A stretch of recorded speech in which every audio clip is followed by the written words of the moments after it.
십이지신 이야기. 때 아주 먼 옛날, 곧 하늘나라. 나오는 사람, 해설자 임금님, 쥐, 소, 호랑이, 토끼, 용, 뱀, 말, 양, 원숭이, 닭, 개, 돼지, 고양이. 옛날, 아주 먼 옛날, 하늘나라에는 온 세상을 다스리는 임금님이 살고 계셨어요.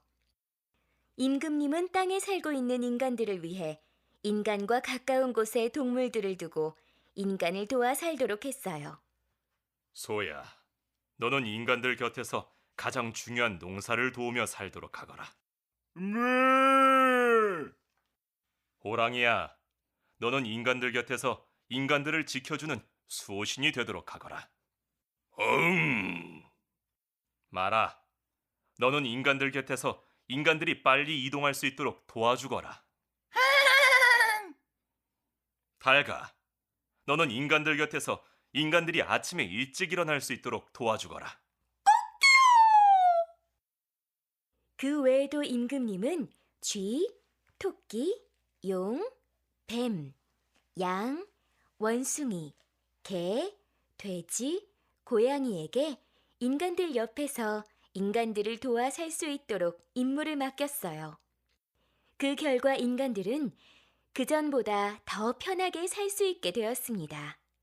그러던 어느 날, 임금님은 모든 동물들을 하늘나라로 불러 모았어요.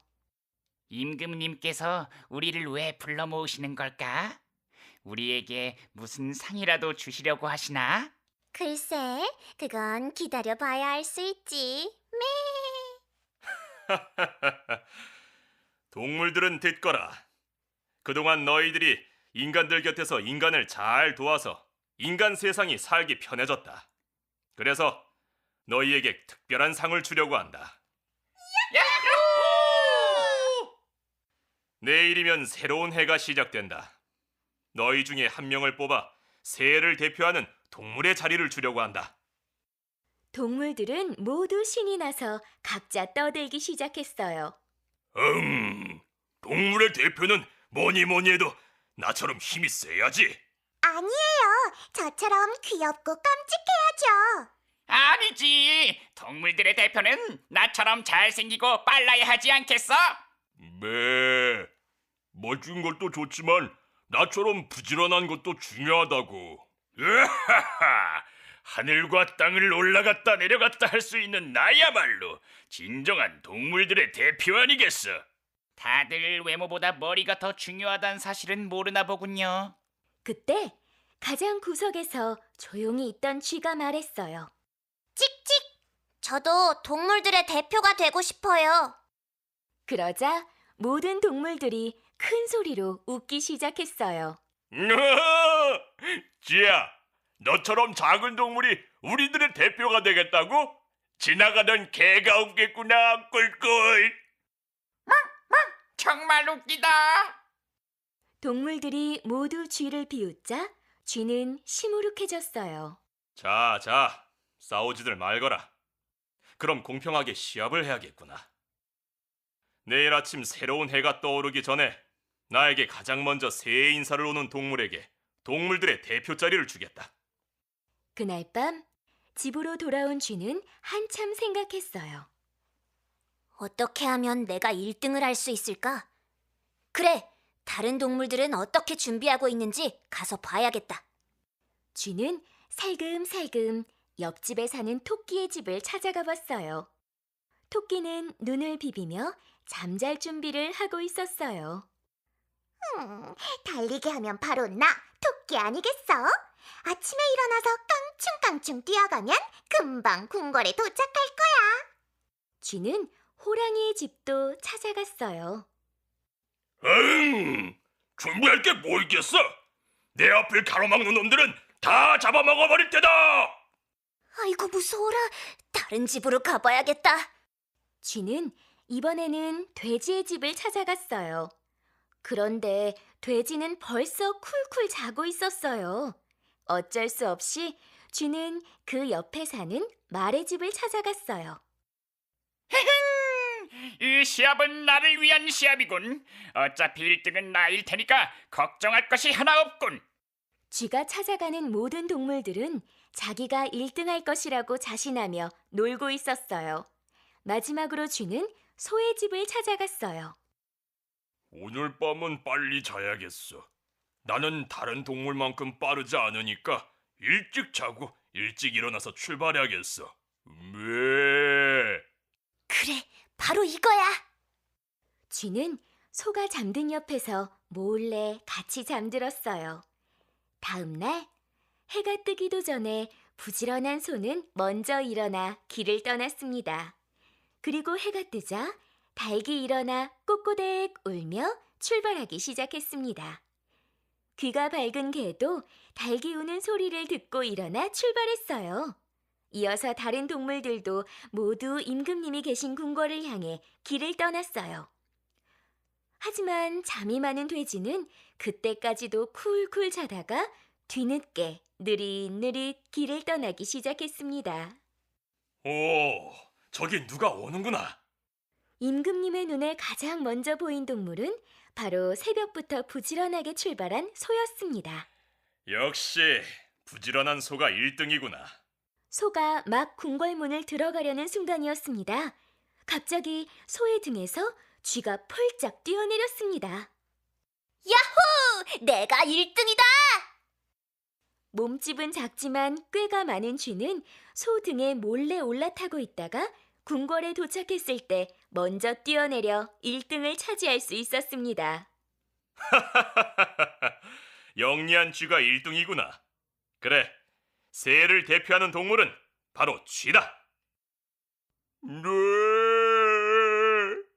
임금님, 억울해요. 제가 먼저 왔다고요.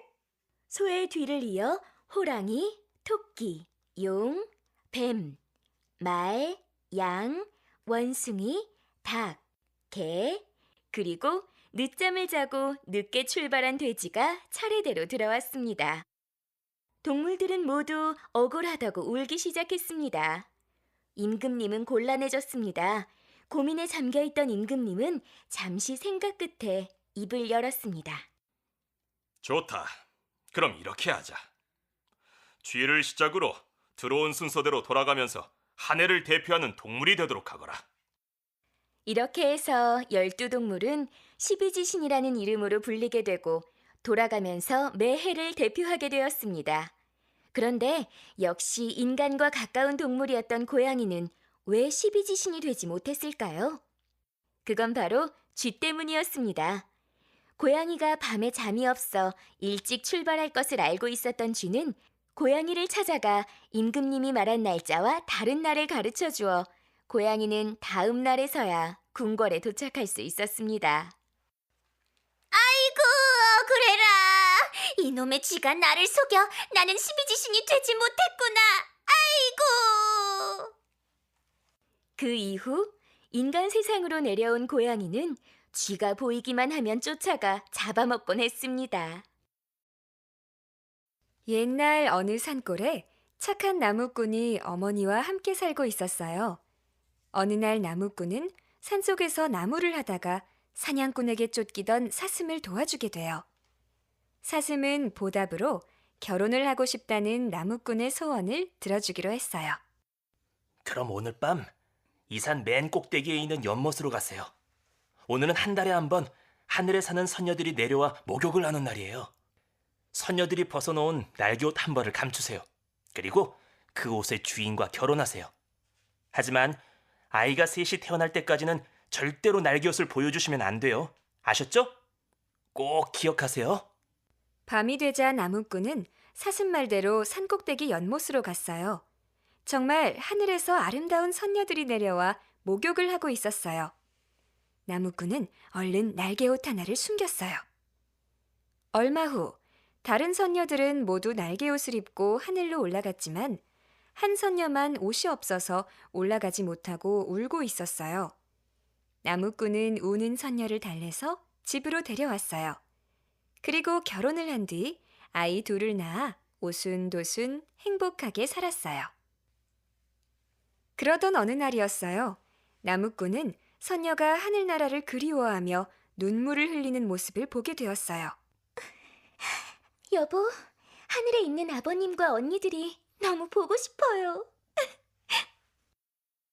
나무꾼은 고민 끝에 감춰두었던 날개옷을 꺼내 아내에게 주었어요. 날개옷을 입은 선녀는 마당으로 나가 두 아이를 품에 안고 하늘나라로 떠나갔어요. 여보! 얘들아! 나무꾼은 소리쳤지만 선녀는 벌써 하늘 위로 사라졌어요. 그때 어디선가 예전 나무꾼이 도와준 사슴이 나타났어요. 나무꾼님, 보름밤이 되면 하늘에서 두레박이 내려올 거예요. 그 두레박이 내려오면 타고 올라가시면 돼요. 나무꾼은 사슴이 알려준 대로 보름날 밤 연못가에 내려온 두레박을 타고 하늘로 올라갔어요. 선녀와 아이들은 나무꾼을 보고 매우 반가워했어요. 그리고 넷은 하늘나라에서 행복하게 지냈습니다. 하지만 나무꾼은 곧 집에 혼자 남은 어머니가 걱정이 되기 시작했어요. 결국 선녀는 나무꾼에게 날개 달린 말을 주며 집에 다녀오라고 했어요. 하지만 여보, 조심하세요. 이 말에서 절대 내리면 안 돼요. 말에서 내리면 다시는 못 돌아와요. 고향집에 도착한 나무꾼은 반가운 마음으로 어머니를 불렀습니다. 어머니는 부엌에서 달려나와 아들을 안으려 했지만 나무꾼은 말에서 내릴 수 없었어요. 아이고, 그럼 아들아, 마침 네가 좋아하는 팥죽을 만들었으니 이거 한 그릇 먹고 가거라. 아들은 어머니의 부탁을 거절할 수 없어 말 위에 앉아 팥죽을 먹기 시작했어요. 그러다 실수로 뜨거운 팥죽을 말의 등 위에 쏟고 말았어요. 깜짝 놀란 말이 뛰는 바람에 나무꾼은 말의 등 위에서 떨어졌고 말은 하늘나라로 훨훨 날아가 버렸습니다. 그 이후 하늘나라로 돌아갈 수 없게 된 나무꾼은 선녀와 아이들이 그리워 끙끙 앓다가 죽게 되었어요. 그리고 수탉으로 다시 태어나 매일 지붕 위에서 하늘을 보며 울어댔다고 합니다. 가을의 기도. 김연승. 가을에는 기도하게 하소서. 낙엽들이 지는 때를 기다려 내게 주신 겸허한 모국어로 나를 채우소서. 가을에는 사랑하게 하소서. 오직 한 사람을 택하게 하소서. 가장 아름다운 열매를 위하여 이 비옥한 시간을 가꾸게 하소서. 가을에는 홀로 있게 하소서. 나의 영혼, 굽이치는 바다와 백합의 골짜기를 지나 마른 나뭇가지 위에 다다른 까마귀같이. 수선화에게 정호승. 울지 마라. 외로우니까 사람이다. 살아간다는 것은 외로움을 견디는 일이다. 공연히 오지 않는 전화를 기다리지 마라. 눈이 오면 눈길을 걸어가고 비가 오면 빗길을 걸어가라. 갈대숲에서 가슴 검은 도요새도 너를 보고 있다. 가끔은 하느님도 외로워서 눈물을 흘리신다. 새들이 나뭇가지에 앉아 있는 것도 외로움 때문이고 네가 물가에 앉아 있는 것도 외로움 때문이다. 산 그림자도 외로워서 하루에 한 번씩 마을로 내려온다.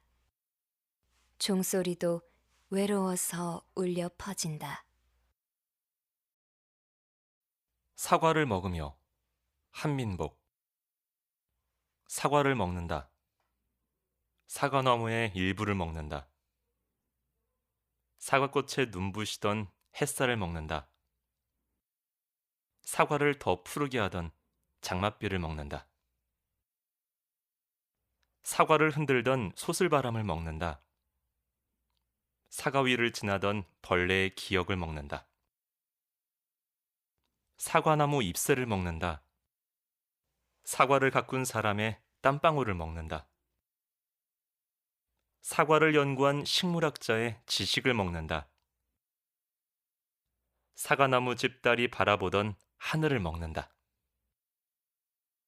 사과의 수액을 공급하던 사과나무 가지를 먹는다. 사과나무의 세월, 사과나무 나이테를 먹는다. 사과를 지탱해온 사과나무 뿌리를 먹는다. 사과의 씨앗을 먹는다. 사과나무의 자양분 흙을 먹는다. 사과나무의 흙을 붙잡고 있는 지구의 중력을 먹는다. 사과나무가 존재할 수 있게 한 우주를 먹는다. 흙으로 빚어진 사과를 먹는다. 흙에서 멀리 도망쳐 보려다 흙으로 돌아가고 마는 사과를 먹는다. 사과가 나를 먹는다.